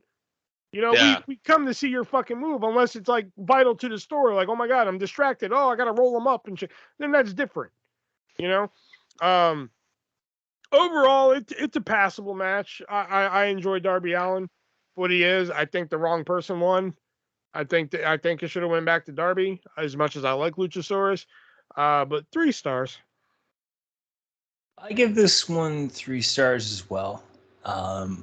Wasn't a bad match. It wasn't, like, excellent by any means. Let me see here. The double tombstone spot from Luchasaurus, it looked like he was botching the tombstone, which made me scared for Darby. Darby's avalanche code red. The somersault plancha by Darby was good. Yeah, 3 stars. I mean, it wasn't bad. It wasn't match of the year contender by any means, but it was still good. Yeah, not bad. Gonna deduct a point because I think Lucha should have been DQ'd a couple times. I also think there could have been a count out at one point as well. As much as I like Darby having a singles match here, he needs singles wins. And I'm not suggesting that he should have won the belt here, but maybe they should have booked him in a non-title against Christian or something. Just, he needs singles wins that mean something. Because I do still feel like he should be the one to take the belt from MJF. At some point. Who, Darby? Yes. I think it should be OC, to be honest, but... No. You're wrong. Yeah, well, you suck. Coming up next is Powerhouse Hobbs taking on Miro. Nice overhead throw by Hobbs. Hobbs just, like, tossed Miro over his head, which I was like, fuck, man. That's impressive. Yeah. What the fuck? Like, Miro throws Hobbs into the corner. Or I think Hobbs, like, ran into the corner. One of the two. And, like, Hobbs just, like, bounced over the top rope. It was, like, a really weird fucking sell. I was just, what the fuck was that, dude? Nice somersault by Miro on the, off the apron there. Hang in there, Hobbs. Why did I write that? Hang in there, Hobbs. Was there a sign? I can't remember that. The chant "slap that meat" I thought was kind of funny. Then they I couldn't make out any of the chants all night. I don't know if one it was "slap that meat," and then they just started chanting "meat," which I was like, okay, I'm already over it. Yeah, that's when I was over it. Nick may disagree with me, but I thought Aubrey was looking good tonight, not like a whore. Oh, oof. Nice spine buster by Hobbs. 3 stars. I know people were like, this is the match of the night. Oh my God, this is great. It was kind of a little slow pace for me at certain points. What they call it? A hot and flexible wife. They don't have a name for her yet. I'm just like, I'm pretty sure CJ Perry would work. Yeah. Or CJP, like the crowd was chanting. Yeah, there we go. Miro yelling, "You're not real" at her. I'm like, okay, great. We're going to go a weird route with this. Awesome. Good to know. I miss him just being angry with God. Those were the best. So yeah, 3 stars on this one. 3 stars for me as well. Nothing special. I wanted it to be better. The Miro, like, it just, the ending kind of felt like out of nowhere. It just kind of ended. The misses of the meat comment by Nigel, I thought was kind of funny. But overall, 3 stars. This should have been better, and instead, it wasn't. I don't. Oh, I loved the pre-match promo too when Miro was like, "I'm the Bulgarian who's going to break your spine and make you humble." I was like, "Yes, Sheiky baby, hot too." I don't talk about spots a lot, but they did superplex in here, and they sold it by not hopping up right away, which happens a lot these days, and it irks me sometimes. You do this massive move, and then you're just up on your feet, or like when Seth Rollins hits it, he does the Falcon Arrow or whatever right afterwards. It's like, you're not even selling the fucking move. Finish looked a little fucky, and I didn't like the back and forth test with the blows. You know, hit me, I'll hit you. But it was hard hitting, and I thought it was very good. I liked giving Miro the win here, even though I think you can argue it should have been Hobbs. But yeah, great match, 4 out of 5. Group. Coming up next is Chris Statlander defending the TBS Championship against Ruby Soho. And, I get that, Chris Statlander is kind of drifting away from the whole alien character and shit. She stopped doing the boop. I get that, This is a small thing that I think she could have kept, and I don't understand why she didn't keep it. But when she used to be announced to the ring, she was announced from another galaxy or the Andromeda whatever. Yeah. Now she's announced from Long Island, New York, and it's not the same, man. It kind of just it removes all mystery. I can understand getting rid of the boop. She's not really an alien and shit anymore. But you parts unknown.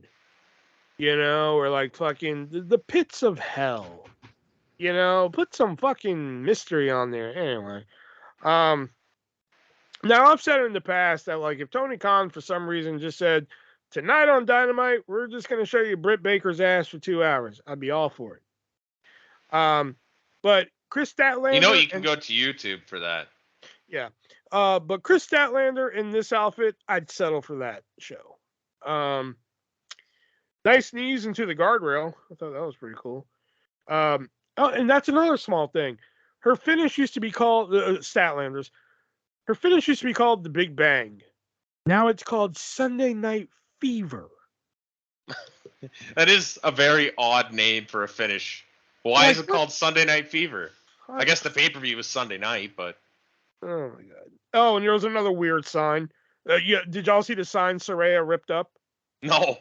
She ripped up a sign in the front row. You know what it said? Yeah, I saw her rip up the sign. I don't know what it said. Saraya calls fries chips.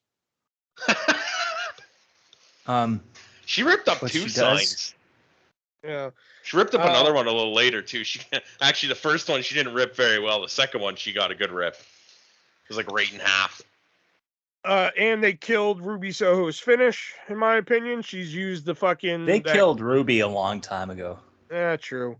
But that kick that she uses, when did that become the fucking...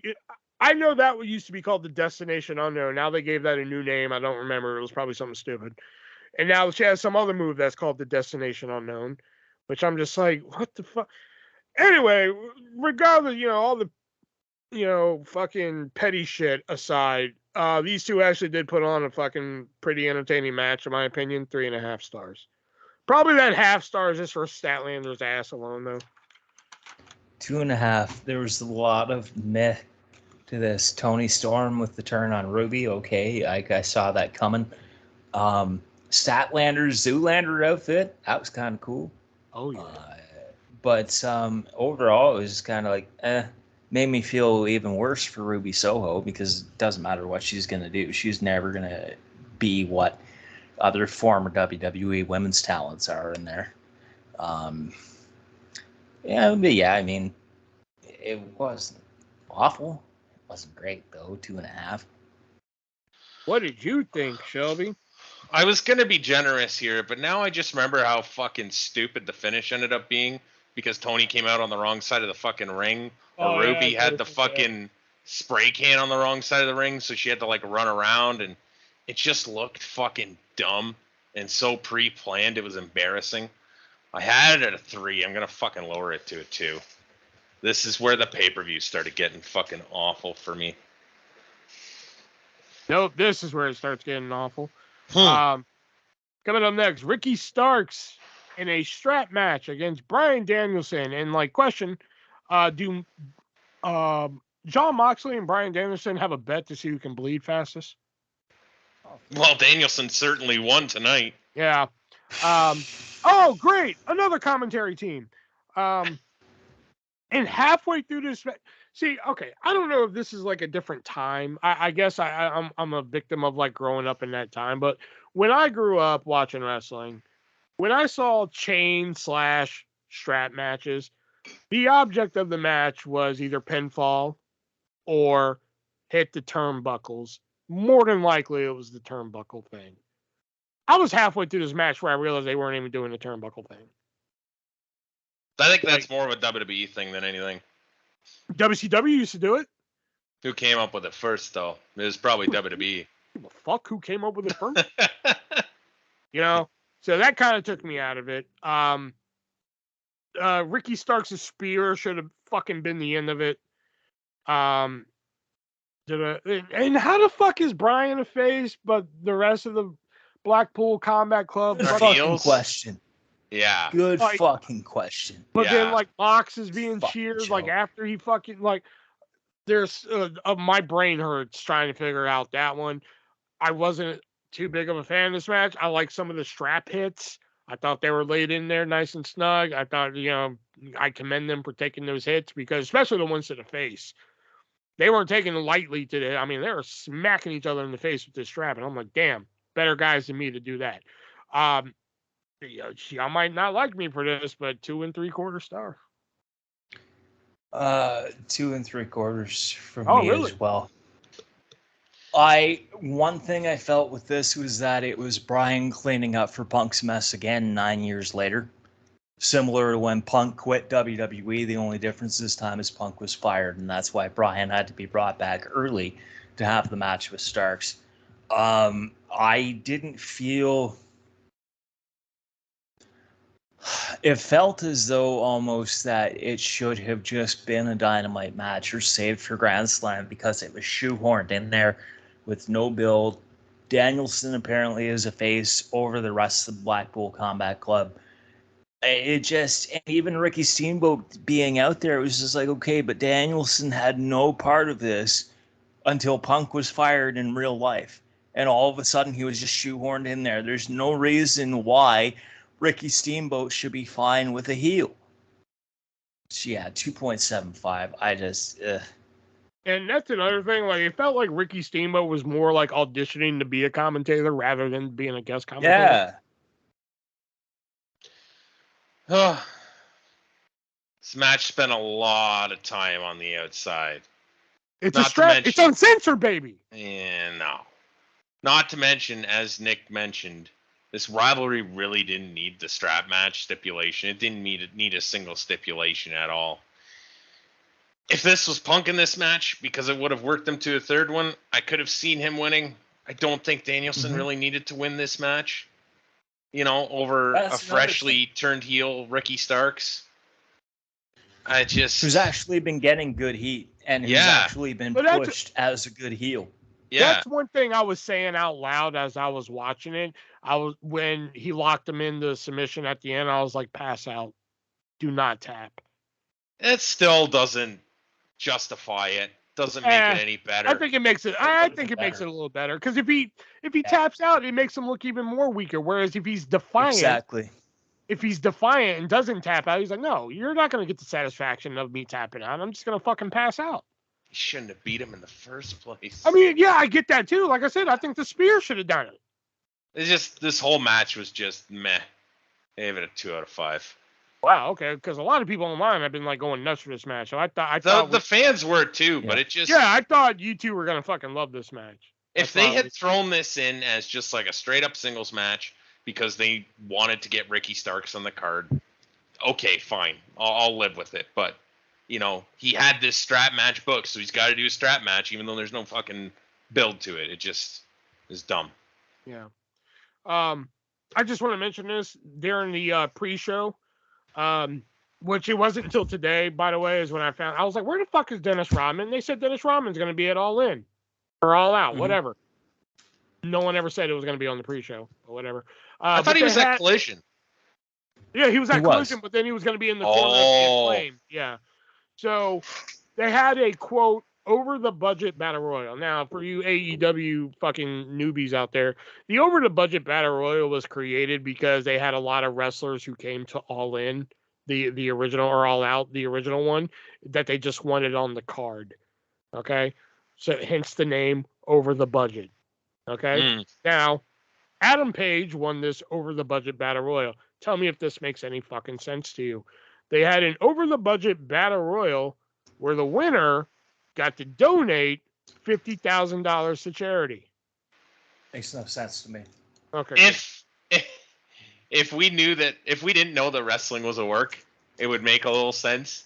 But basically knowing that Tony Khan just decided to give $50,000 to charity for no reason and had a match, it's fucking weird. Why didn't they just call it the Charity Battle Royal? Yeah. Yeah. They'd have been okay with it. It's stupid either way. But given the history of the over-the-budget Battle Royal... over the budget because we spent too much money and brought too many people in, and now we have to do something with them. Right. It makes no sense that the winner of the over-the-budget Battle Royal that suddenly gets handed a check of $50,000 is going to be like, oh, actually, I'm going to give this to charity. Yeah. Well, wasn't that the stipulation was that whoever did win got to give the money? Yeah, it doesn't matter if that's the stipulation. It's a stupid fucking idea for a match. It's just fucking stupid. That's the Booker of the Year 2 years running. Like, fuck.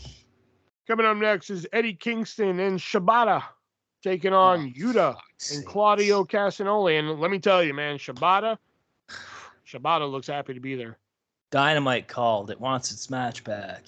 Shibata just they introduced him and he just raised his hand like, yeah, I'm here. Actually, I'll correct you. Rampage called. They want their match back. Oof. Fucking Dark called. They want their match back. Fucking Ring of Honor on Honor Club. Ring of Honor on Honor Club Online wants its match back. Nope, I got it right here.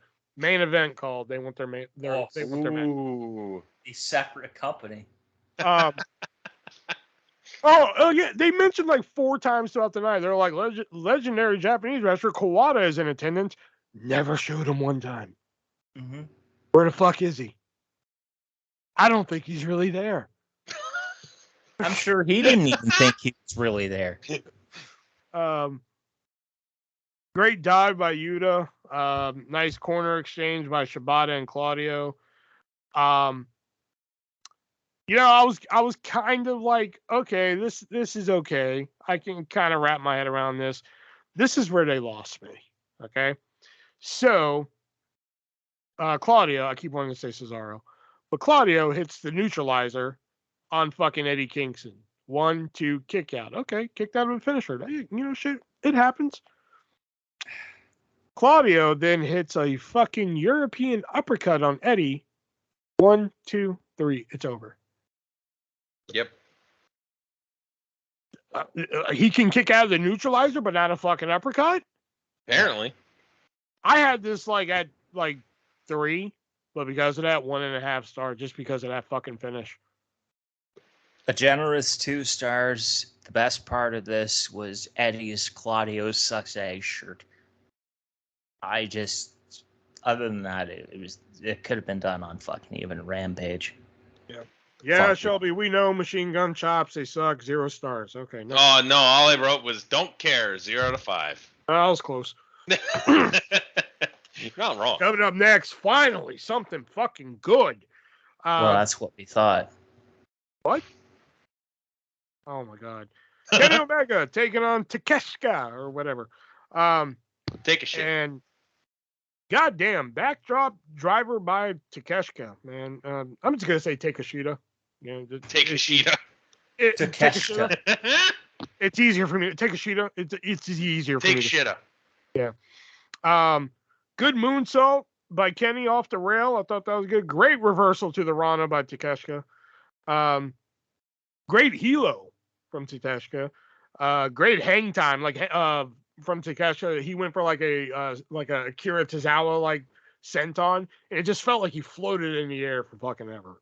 I mean, he missed it, but like it's like he floated in the air like a fucking feather, just like forever. It was beautiful. Oh yeah, so here I get it. It's a work. I get it, but still, Takesha's on the floor. All right, Kenny's in the ring. All right, his back is turned to Kenny. All of a sudden, Takesha turns around and looks at Kenny. Kenny flies off the fucking ropes. Takesha's looking at him the whole fucking time. Yep. Kenny dives over the fucking ropes and hits him. And I'm like, dude. Doesn't fucking move. Exactly. Dude, you had time to make a cup of coffee. That's like one of the things I like about Samoa Joe is you never see him get hit by a fucking outside dive because he sees it coming from a mile away and just walks it off. Yeah, it's fucking incredible every time he does it. You know, like, it's one thing if, like, they can at least, like, make it look like, oh, fuck, there he is, oh, fuck, and then you get hit. But, like, when you're staring right at it, yeah. You know, it's like, fuck, dude, come on. I actually didn't write that note down because I thought you'd shoot me down on it. But, yeah, that was my thought. No, that one, because I noticed it. It was, like, blatant right there. Yeah, he's staring at him for, like, a solid fucking 5 seconds before he fucking hit him. There, yeah. Great drop kick from the top by Omega. Fucking V-trigger he gave Takeshita. Goddamn, I felt that one. Like, my teeth were a little loose after that one. Oh, yeah, Kenny did, like, this back kick lariat. Like, he just swung his leg back and just, like, the back of the head of fucking Takeshita there. Fucking, I loved it. I thought it wasn't as good as Omega and Ospreay that we saw recently. But this was great. I'm glad that we finally got to see them one-on-one. Them in the tag matches worked good, too. But there was, like, other players involved. This I liked. I liked it a lot. It was a breath of fresh air after the bullshit I've been watching on this. So that's maybe why I rated it so high. Because, like, it was like, okay, Ricky Starks Danielson blew. The tag team match before it blew. So maybe that's why I rated it so high. Because it was like, all right, good. This is bullshit I like. Compared to the other bullshit that I had to watch. So 4.5 stars. I had this at 4. I'm dropping it to 3.25. And the reason why I'm dropping it is because it was too fucking long. Obviously the right winner, but it was too fucking long. I could have done without fucking at least 10 minutes of that match. What? It could have been streamlined into something that would have flowed better than to get to the result that I think everybody should have known was coming. So 3.25. What did you think, Shelby? Not my kind of match. Weapon usage, a lot of time spent on the outside. It was the right result. What weapon usage? 2 out of 5. The chairs. Oh, yeah. He had Don Callis lay the chairs on him, and then it looked fucking dumb while he was doing it, too. Oh, yeah, that was the helo I like. Yeah, that was the helo, yeah. The chairs won't fucking stay stacked on him. They just all, like, fell off immediately. Yeah, okay. It just, no. What'd you give it? 2 out of 5. Oh, man. All right, coming up next, it is Bullet Club Gold. Taking on FTR and the Bucks. Fear the Revolver. There was a sign in the crowd that said Larry 2024. Nick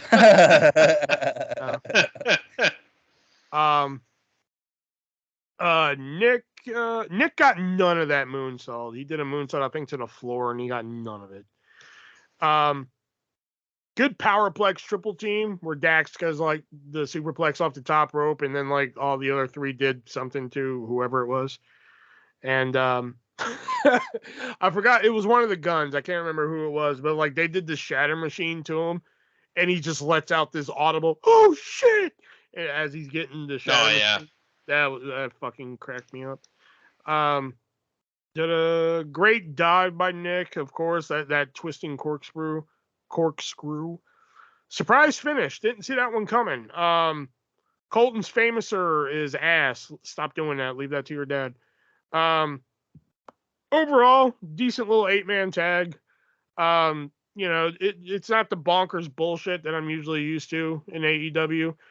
They didn't get wild and fucking crazy with it, you know, like they usually do. But 3.25. For this one, I gave 3 stars. Like, I mean, it was good for what it was. There were some spots like the gun The one ass boy doing the famouser, I guess it was Colton. It was the same sort of sentiment. Leave that to your dad. I really liked the 4-on-4 spot with the stereo sharpshooters. That was kind of cool. There's something else I had. The finish, like White with the Blade Runner, and then Gunn gets the pin. That was kind of neat. So yeah, 3 stars. It wasn't anything horrible, but I mean, it could have been done on Collision or Dynamite. Like,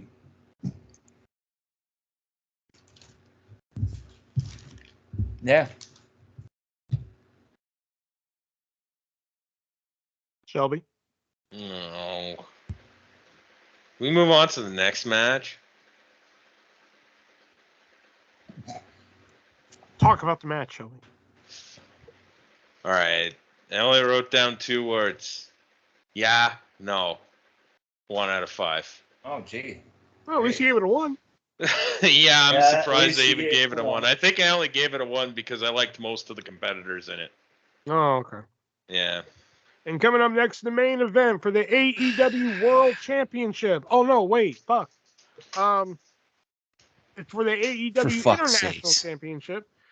Orange Cassidy defending against Jon Moxley. I will say there was a great camera shot. I don't know if you guys saw it.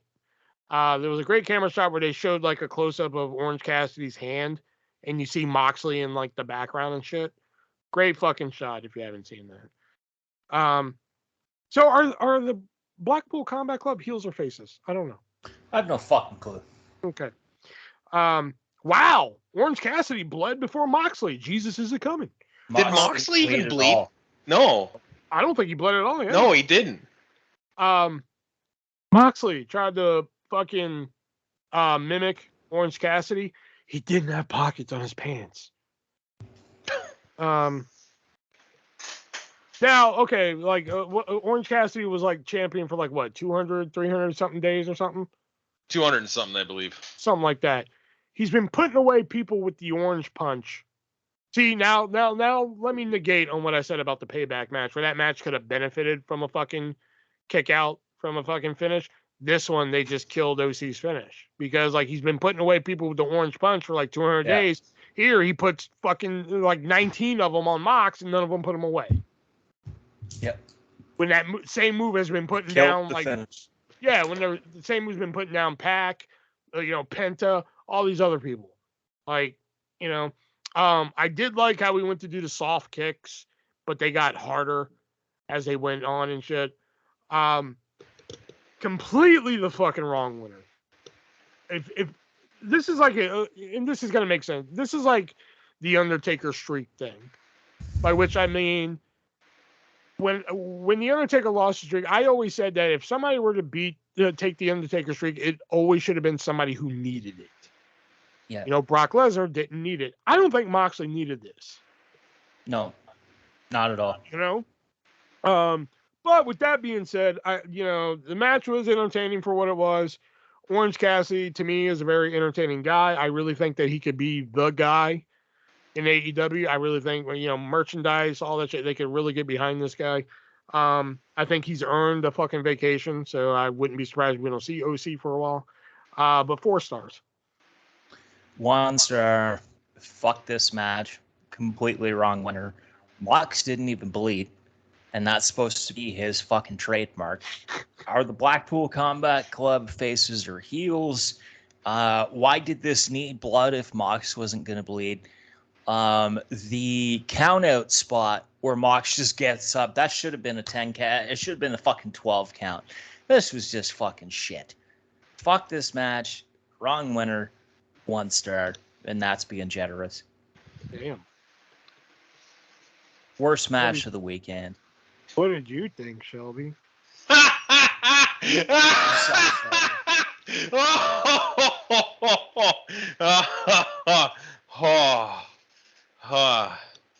Seriously, though, it was about what I expected. For once, Moxley didn't bleed. Other than that, I could have cared less. And I surprisingly gave this a 2 out of 5. Wow. I think it's because I got so much joy out of seeing him get beat. What do you have against him? What did he do to you? He's a fucking loser. He can't He's wrestle. better than half the Yes, company. he can. He puts his hands in his pockets. It's his And he can gimmick. still wrestle with his hands in his pocket. No, he can't. Oh my Yes, he can. Anyway. So on a scale of 1 to 10, what do we give AEW's fucking whatever? 5. 6. What did I give Payback? 6. Did I give it a 6? No, I gave it a 5. But yeah, I'm gonna go 6 on here. Yeah, 6. Because like some of the match, despite what you guys said, I liked OC versus Mox. Like I said, I agree that it was the wrong winner. I completely agree. I think if somebody was gonna beat Orange Cassidy, it should have been somebody who needed it. Plus I liked I forgot it. Shane Taylor and Samoa Joe. Thank you. And I thought Chris and Soho did pretty well there. That was mainly, I think, for her ass, though. So yeah, I'm going to go 6 on this one. So, yeah. All right. So that was our reviews of Payback and All Out. I think that's the name of it. Yep. So now we're going to move on to our little side segment here, that being Nick's Fact of the Week and Shelby's Today in History. And we'll start with Nick's Fact of the Week. So, Nick, what's that Fact of the Week that you hid from us earlier? So General Adnan, the late General Adnan, was a one-time WWF Tag Team Champion. He held the belt under the ring name Billy White Wolf with his partner, Chief J. Strongbow. That wasn't at all what I was going to mention. Also famously not Native American. That was not what I was going to mention either. Well, ain't that a bitch? And what were you going to mention? Did you know that he was best friends in school with Saddam Hussein? Nope. Oh, wow, really? Yeah, he went to school with him. Pretty fucking crazy. Wow. Yeah. And now we move on to Shelby's, Today in History, where he regales us with some facts that happened this day in history many moons ago. So. Oh shit! I fucking put in September 7th instead of September 8th. This one's on me. There we go. All right. Sometimes I get this right, sometimes I don't. On September 8th, 1979, Intercontinental Champion Pat Patterson defeated WWF Champion Bob Backlund by countout in a rare champion versus champion match in Springfield, Massachusetts. Huh. Yeah. In 1999, beloved referee and personality Brian Curtis Hildebrandt passed away after a bout with stomach and bowel cancer, age 37. I have no idea who the hell that is. I think he was involved a lot in Smoky Mountain and like a lot of the NWA stuff as well. Barney talks about Brian. Yeah, a lot, yeah. And in 2009, ring announcer Lillian Garcia announces she is to leave WWE after a decade working for the company. Oh, yeah. I hear she has a big bush. Yep. I Really? know, I had to explain that to people in the autograph community because, there was a Lillian Garcia piece signed. And I was like, did you ask for Lillian the Bush Garcia? No, I was like, it'd make that piece better if you have X-Pac sign it. Nobody got it. Yeah. Damn. And they're like, why X-Pac? I was like, he started the rumor that she has a big bush. And they're like, kayfabe commentaries, man. Yeah. Because it was word association and Lillian Garcia and X-Pac was like, big bush. And Sean Oliver's like, what? What the fuck? Yeah. She had a 70s bush, according to X-Pac. Since this is the Super Show, we're going to do it. We're going to do Stump the Artist here tonight. Last week, we debuted a game, Stump the Artist, where Nick and Shelby present me with trivia questions, and they see how many they can stump me with. Last week, Nick won the debut with 5 stumpers. Shelby stumping me 3 times. So Shelby wanted another shot at it. We didn't know if we were going to get to it tonight, but I had him prepare it just in case. So who wants to go first this time? I'll go first. All right, Nick, go for it. Okay, so question number 1. Who is the godfather of Cody Rhodes? Fuck, I know that too. Magnum TA. There you go, yeah. Okay. Number 2. MJF was part of what MLW faction? We talked about this recently, I think, too, didn't we? Did we? I think so. No? Okay, yeah, I'm just thinking of Orange Cassidy. It wouldn't be the colony thing again. So I'm going to take, I have no idea, so I'm going to take a stab in the dark and say Contra Squad. Nope, the Dynasty. Oh, okay. That's with Alex Hammerstone and Richard Holiday. One. Okay. What NXT Season 2 rookie was an original member of the Wyatt family? Eli Cottonwood. There you go, yeah. Okay. Question number 4. Who was originally supposed to challenge for the WCW Television Championship the night that Booker T first won it, or won it for the first time?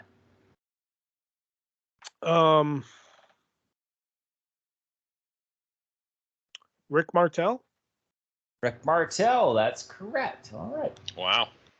Okay, so next one. Who was the youngest reigning NXT UK women's champion? The longest or the youngest? The youngest. Youngest.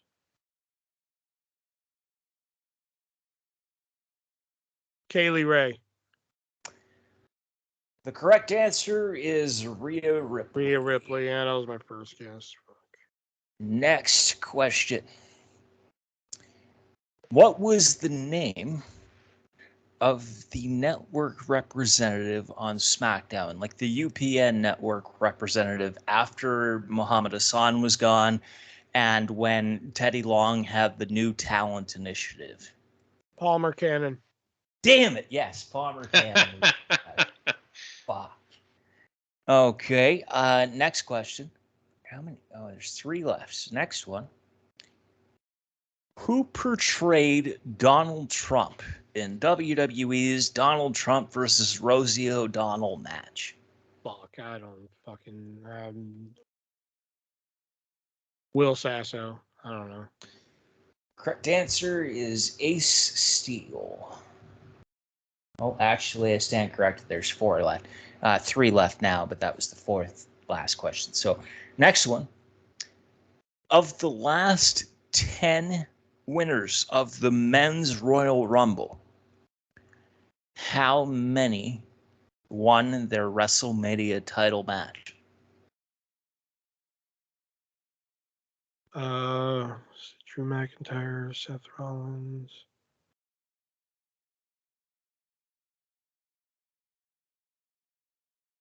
Two. Correct answer is 3. Fuck. Damn it, we'll do better.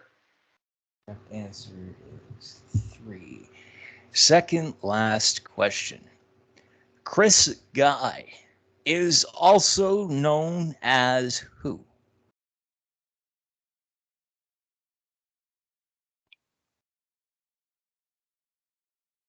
Cassius Ohno.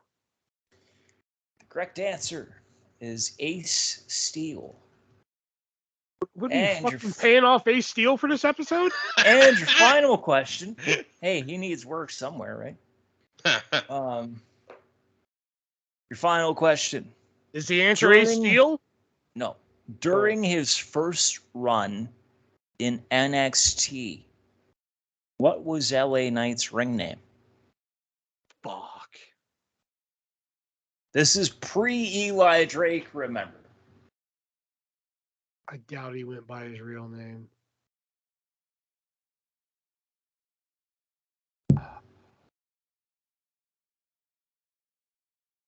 Like a Sean Rickner? The answer I was looking for was Slate Randall. The fuck? Fuck, what is that, 6? That's 6 he got me. God damn. Yes. Made mine harder this week, but I don't know if I made them that much harder. That's what she said. Yeah, I got Palmer Cannon, so I feel better. Yeah, I couldn't remember his name either. Yeah, I'm surprised you got Palmer Cannon. Good, kudos there. All right, Shelby, you need 6 to tie, 7 to win. Oof. All right, question number 1. So if I get 5 of these, you're done. Question number 1. Who is widely recognized as the first ever World Heavyweight Champion? Like for shit. WWE? Sorry? Just World Heavyweight Champion. The first ever worldwide heavyweight champion. The entire world. George Hackenschmidt. Damn it. Yeah, that's right. Question number 2. In 1984, which 3 men sold their stakes in Georgia Championship Wrestling to Vince McMahon, causing what is now known as Black Saturday, where WWF programming aired on a Turner broadcast network? What, shit. 3 men, you said? Yeah. Fuck, man. Jerry Jarrett, James Crockett, Jim Crockett. Jack and Jerry Briscoe and Jim Barnett.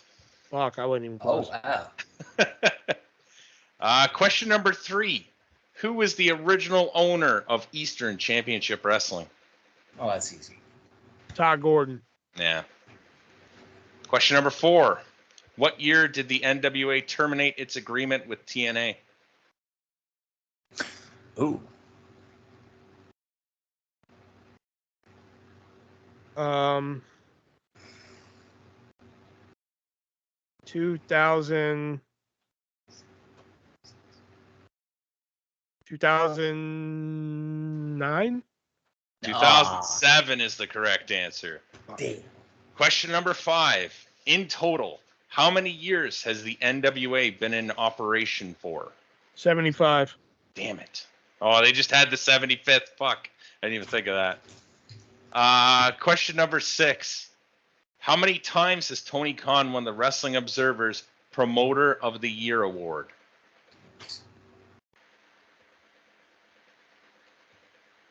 3. Fuck. Yeah, you got this. No fucking problem. That's disgusting. Number 7. Who did Jane Cargill defeat in the finals of the tournament to become the inaugural TBS champion? Oh, Ruby Soho. Yeah. Question 8. In what company did Eric Bischoff get his start in professional wrestling? AWA. Yeah. Okay. Yeah. Number 9. Who was the very first draft pick of the 2004 draft lottery? Ooh. The Oh, first wow. pick of the draft lottery. In 2004. Okay, Cena didn't become champion until 05. So I'm gonna go on a limb. No, it couldn't have been. Because Evolution was running wild then. So no. First pick of 2004. Oh, wow. Did you find the answer, Nick? Yeah. Yeah, I know, eh? That's, I said the same thing when I saw it. I was like, what? that draft was shit. Yeah. Was it Paul Heyman? Rene Dupree. Paul The fuck? Heyman was the final televised. Paul Heyman was draft the pick last that one, year. yeah. Yeah. I had no idea And- it was Rene Dupree. Yeah. Rene Dupree first to SmackDown. Second, Shelton Benjamin to Raw. Mark Jindrak to SmackDown, so on and so forth. The fuck? Yeah, I know. Yeah. Yes. And finally, number 10. In what year was Theodore Long entered into the WWE Hall of Fame? Oh. Shit.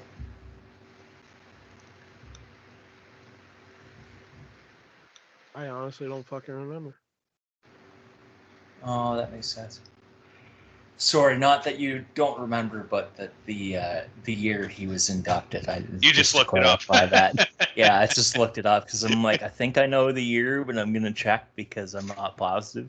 I want to say he was inducted in that fucking weird 2020-2021 class, but I don't know if that's true. I don't know which one he was, 2020 or 2021. No, that's not true. Oh, okay. Then. I will say that. Well, thanks for knocking those 2 out for me. It doesn't matter at this point. He won anyways because I think I got 4 if you fail this one. If I miss this, you'll have 4. But I'm gonna say Teddy Long. I'll say 2017. 2007. Really? Oh, it was 2017, dude. I thought it was 2007. No, dude. The 2017 class was Kurt Angle, Theodore Long, P, Beth Phoenix, Ravishing Rick Rude, and the Rock and Roll Express. I must have wrote it down. 2007, on the contrast, was Dusty Rhodes, Mr. Perfect, Jerry Lawler, Nick Bockwinkel, Mr. Fuji, The Sheik, Jim Ross, and the Wild Samoans. I fucking wrote it down wrong. Sorry, that was my bad. All right, so Nick wins again. He stumped me 6 times, whereas Shelby only got me 3 times. Okay, yeah. I really got to make these fucking harder. Now we're going to move on to our vintage pick of the week, which is usually something wrestling related. We think you guys should go out and seek out and watch. Could be a match, a show, a fucking promo, something. So, Shelby, what's your vintage pick of the week? This is going to be 20 years old in a few days, but from SmackDown, September 11, 2003, Parking Lot Brawl, John Cena versus Eddie Guerrero. I had my brother and I had the action figure set of Cena. Oh, where they were dressed up like that? Oh, hell yeah. That's cool. Guerrero cheat to win. And I'd probably find a lot wrong with it. I'd probably find a lot wrong with it if I watched it today, but back in the day, I remember watching that and being like fucking jazzed about it, you know? Okay, so my vintage pick of the week is basically any promo that featured General Adnan and Colonel Mustafa while they were going against Hogan and fucking Warrior. Oh, okay. And mine is actually from, Sean Oliver, his You Shoot commentary or You Shoot promos and whatever. It's a RVD segment called Pick a Hand. He's the best with that. So for those of you who need the background on that, apparently there's a story where Taz pissed off RVD, and RVD went up to him and said, "Hey, pick a hand." And Taz picked a hand, and that was the hand that RVD punched him with. So on the You Shoot that RVD did, instead of doing the segment "What a Dick," they decided to do "Pick a Hand." So it was people who RVD would supposedly go up and say, "Hey, pick a hand." I think Shawn Michaels came up in that a lot, too. Shawn Michaels came up in that. Vince McMahon came up. A couple people came up. I watched it today, and I was just like, this is good. I'm making my vintage pick. I remember him talking about Shawn and just being like, when he came back for the Royal Rumble, Shawn was just like in this like kind of wide-eyed look at him like, oh, yeah, it's great. All these people come back. Like, we haven't seen each other for a while. He's like, yeah, fuck you, man. Yep. What a backhanded compliment. There's the bell, so we know what that means. That signifies the end of this week's Three-Way Dance Wrestling Podcast Super Show this week. We got all of our shit in this week. We're like a fucking old-timer wrestler in one last match. We got all of our shit in, you know? Does that mean we get to sleep for the next entire week? We already took a break, Shelby. I just mean, can I sleep? Oh, I guess. You know. All right. Well, that's on your own free will, dude. If you want to sleep, like fucking sleep. If Wait, you I don't, have free will? No. Anyway. Holy fuck, really? I don't know what we're doing next week. I think we're doing a movie review. I'm not for sure. Oh, yeah, that's right. We're doing Barbie Swan Lake. Oh, no. Huh? The animated feature Barbie Swan Lake, because it's my pick. But we're not doing... Would you prefer Debbie Does Dallas? Well, I mean, I'm pretty sure that's more suitable to slap the meat to, if you will. Okay, well, good, because we're doing Barbie Swan Lake. Okay. I'm not watching that. Yeah, I think next week we're going to do a movie review. As to what movie, I don't know. I'll figure it out. I'll let you guys know. So, for Nick and Shelby, I am the Artist Version 1, and guess what? Be breezy.